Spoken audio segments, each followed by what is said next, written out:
Morning, everybody.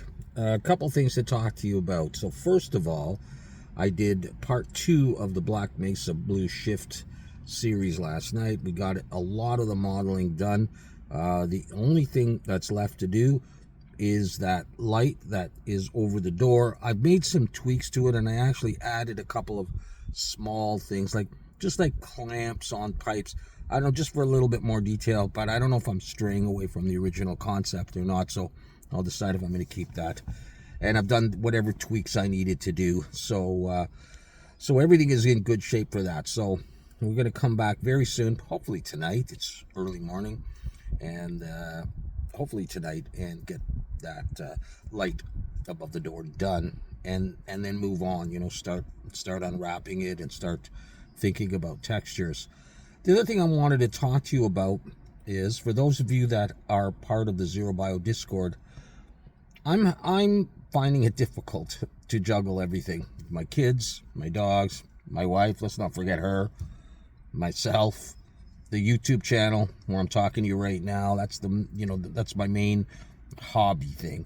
And then I've got the Discord, and really, there's a good number of people there, and I've been running these challenges and then doing the render reviews, and I don't spend as much time there as I should. And then the references thing is all screwed up, so I can't really use the Discord for references. And I'm also getting the occasional client work that I do on the side.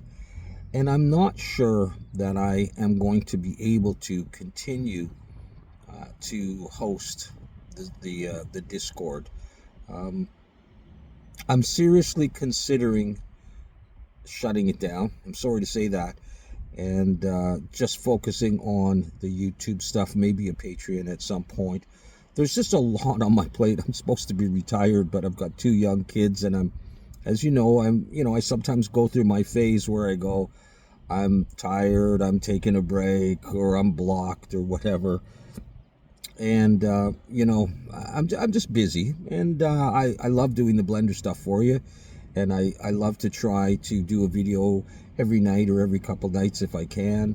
And, just doing the Discord thing as well. And I'm not meeting all my deadlines. And that's not like me. After many years of being a teacher, I'm pretty organized and pretty regimented for routines. And I don't like missing things. And I don't really like being reminded that I've missed things or I'm late doing things. And so it's becoming maybe a little bit too much for me to do that as well. And so, I mean, if I was to shut it down, I would probably go back to some of my old videos and take the link out, if I can remember that. References, I will probably start posting them on ArtStation, and that'll help, drive some people to my ArtStation, which is another thing that I'm not really updating very much with my current stuff, but maybe I'll focus more on that. I have a folder for references. I can link you directly to it. You don't have to go to the Discord, sign in, search the references, and with some weird code, whatever. And and then for anyone who wants to talk about modeling Blender, again, my expertise is not great. I just do what I do. But if you need some help and you think I can help you, then you could certainly, talk to me in the comments. You could email me if we, keep it professional into, the topic at hand. And, I'm happy to try and help when I can. So, yeah, I guess that means, we wouldn't be doing Blender challenges and stuff, but, it's not like there's that many people doing them anyhow. I've enjoyed them, and I'm happy for you if you've been in them.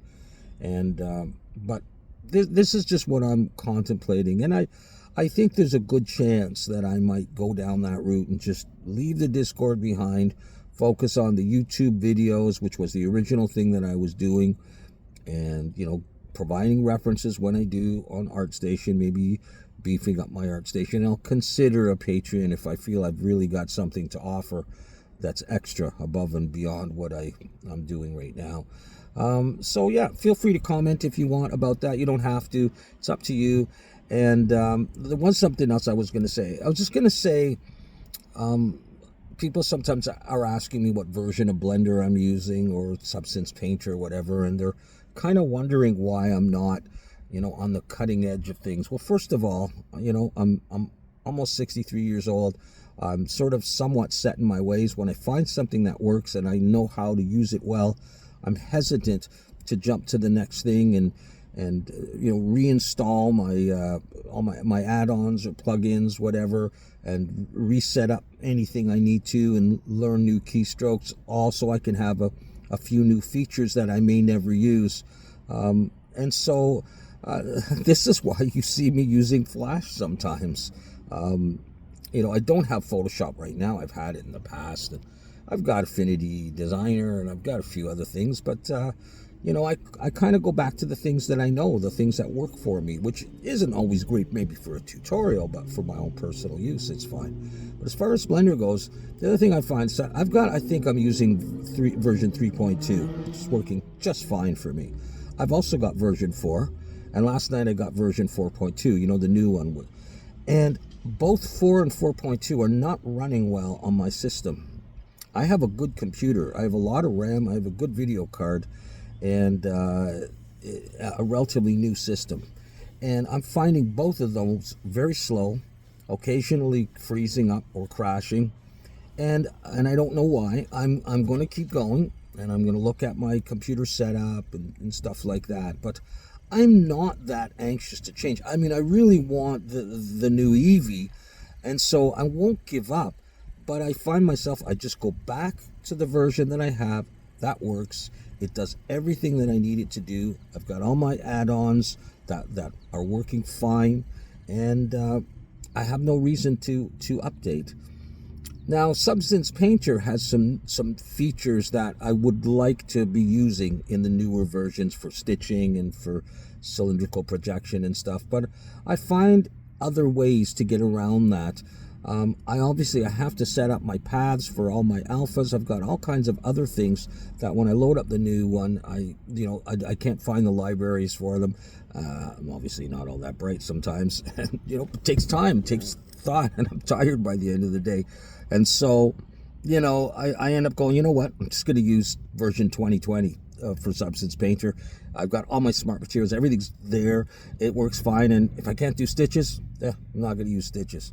So that's just kind of the way I am. I was different when I was young. I had all, did all the new fancy stuff, and I was at the cutting edge. But as I've gotten older, I just, I want to use what works and have some fun, and I don't want to be futzing around, try to figure things out. I just want to get to work and do the thing. And hence, I don't use Bool Tool. It's right there in Blender. I don't use Hard Ops. I don't use Deco Machine. All these great things. I just I'm not gonna. But I know I probably should. I would be more, in line with the whole games industry and what people are using. But then there's a lot of beginners out there too that are coming by looking for beginnerish tutorials that, all of a sudden they start throwing in hard ops and stuff, and it cuts them out. And I don't want to do that. I already do that with Substance Painter. Although Substance Painter is, $150. It's not cheap, but you get it. And you've got it for good, and it's a fantastic tool. You cannot live without it, I don't think. And Designer too. But beyond that, for the modeling, I guess it depends what you want to do. If you need to do, intricate booleans or whatever, and have everything non-destructive and some inset lines, there are ways to do it. Well, you don't have to have that, but I mean, it makes it easier. And if time is really, I mean, how many of us are working in the games industry and have that time constraint? Like, I don't know, I got criticized a few times about that. I was doing something that you could do with, with shortcuts that would say be like 3 keystrokes. And although I complained to you, I say, I don't have that much time, but like, come on, like, I have enough time for 3 keystrokes. And I'd have to put in the time to learn and set that all up. I don't know. I'm all right doing what I'm doing, but I'm finding it hard to do the Discord as well. So, live and learn and just do what you can. So I'm just blabbing on here. So I appreciate you guys so much coming by. It gives me something to do, gives me something to look forward to. I love your comments, and I have loved seeing what you do with my stuff. But I just, as long as I know that you're coming by and getting something out of what I'm doing, then that's good enough for me. I'm happy with that. So, all right, there'll be more information about all that yet. I'm not ready to take the leap, and you know, I'll let you know how I do with Blender 4.2. I'm curious to know how it's running for you, and if there's something in there that's just fantastic as a new thing that you're using all the time and really is a deal breaker. I love Blender, and I'm not in any way disparaging like updates and stuff like that. I mean, I did update for a long time. I was on 2.9, I remember, and people were saying, "Come on, man, when are you going to upgrade?" And I didn't want to, but I finally did, and now I'm at 3.2, or maybe it's 3.8. I don't know. And and I'm happy now. So it doesn't mean that I would never do it, but I am a little frustrated about both 4 and 4.2. I'm not sure why I'm having a problem with them. And other than that, everything looks relatively the same. The modifiers are moved around a little bit. A lot of my shortcut keys are working, but I don't have any screencast keys. I don't have UV Packmaster. I don't have Node Wrangler. I mean, all those things I have to just reinstall, find where they are on my system, and install them again. There's a bunch of things, and so I'm not super anxious to switch. So I'll do that on the side, and I'll continue with what I'm doing on the series, the Black Mesa stuff, coming back to you very soon. Yeah, I don't know what I just said, but take care.